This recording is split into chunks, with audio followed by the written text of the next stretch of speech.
Hey, I'm a toxico. So if you're looking for a toxico, bitch, I got the best dick you gonna find in all of America.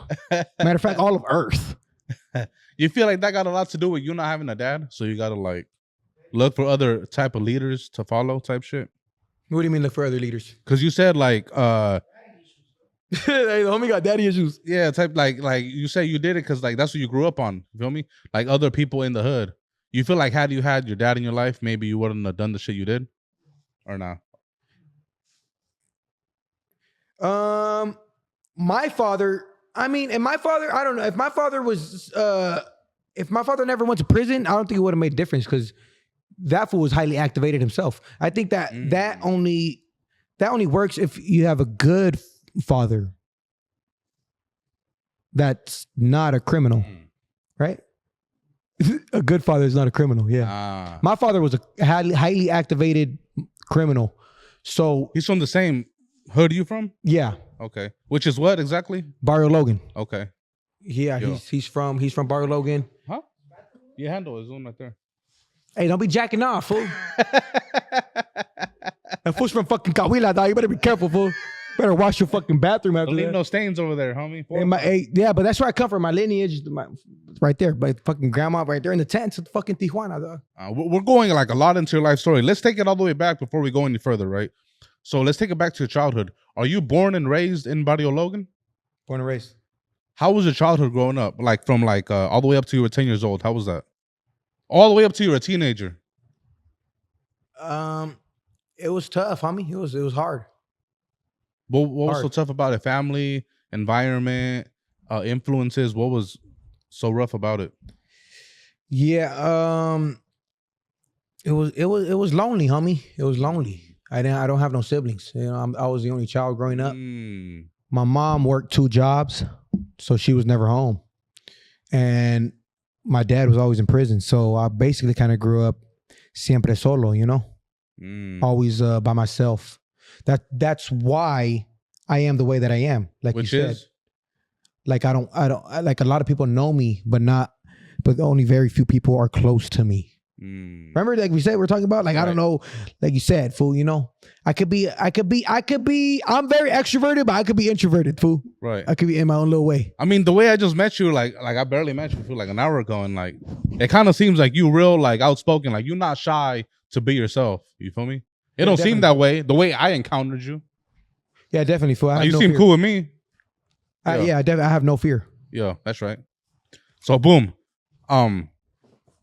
Because you're going through all these things as a child, has that affected like your personal life? You kind of act out in certain ways? 100% to this day.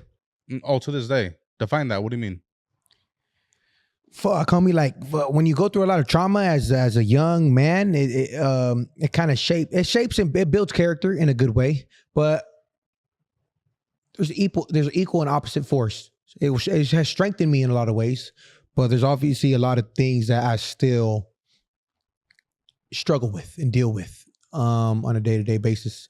You know, like anger, maybe I had a lot of anger, resentment, or you know, certain things, you know, that like as trauma could be good and it could also be bad. I feel like I got a little bit of both. More good. I would say I got more good than bad though.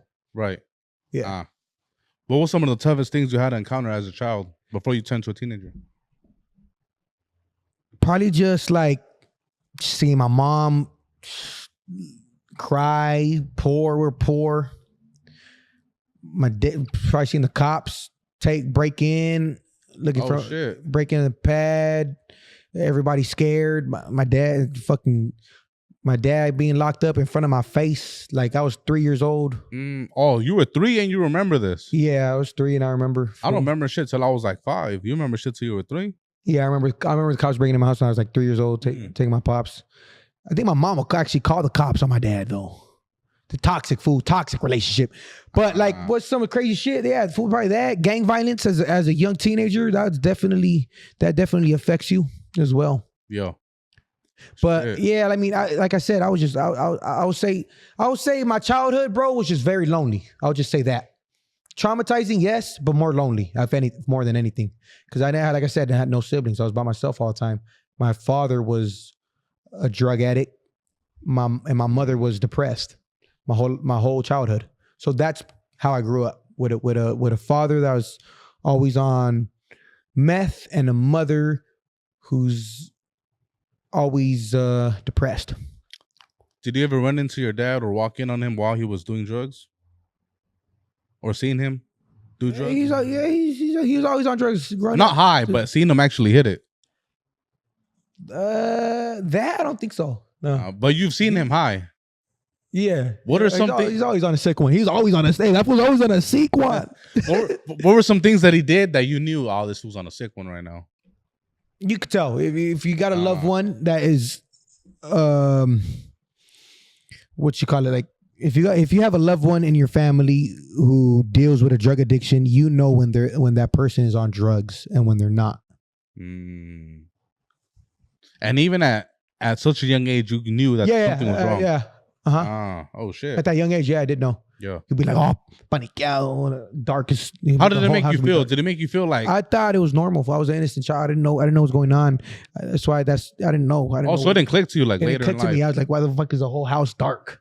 The fuck? There's no light in here. But me, fool, I was just addicted. At that little young age, I was just addicted to my PlayStation, fool. Did you kind of would distract my mind? Did you see things like him, like looking out the window, being paranoid and shit like that? Yeah. I mean, yeah, like there's nobody outside. Like, bro, no one's fucking looking for you, bro. Cálmate, güey. Relax. Yeah. The fuck? You're not that special. You don't have paparazzi outside looking for you, motherfucker.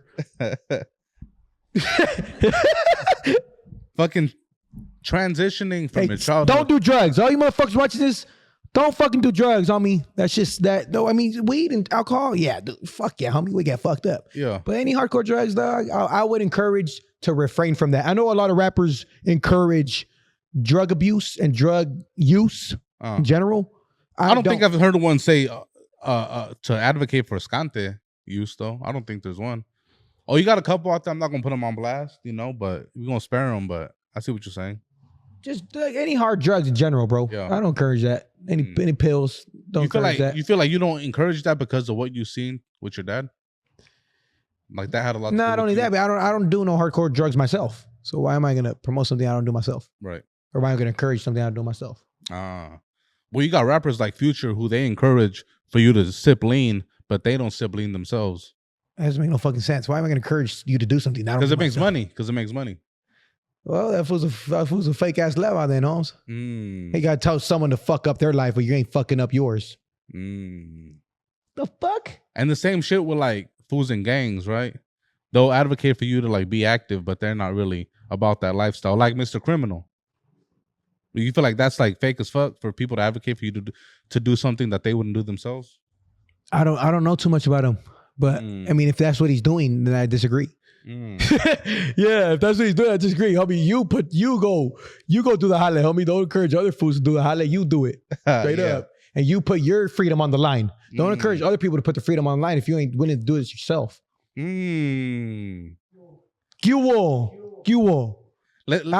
I tell a little homie, hey, go do this, nah, homie, I'ma do it. I respect that because you got a lot of fools out there who will send their little homies or their foot soldiers on a mission, but they won't go handle it themselves. Yeah, that's wrong. That's wrong. I mean, it's not wrong for me it's not wrong for a big homie, but hey, homie, do this bottle for me. If the big homie's respected and he's solid and he's willing to do it himself any moment of time of day, and the little homie as a sign of respect and obedience, it's okay, like it's like me telling one of my little cousins, hey, like go, like, you know what I'm saying, go do this for me. I got your back no matter what. It's part of the game, Holmes. Okay, I respect it. Transitioning from your childhood to when you became a teenager, how was your teenage life like from 13 to 19? Rebellious. Like a lot of teenagers, though. Yeah. Not even fools who are just in gangs or in the streets. A lot of people are just naturally rebellious during those times. What forms of rebellion? Mine was more rebellious. What forms of rebellion did you take?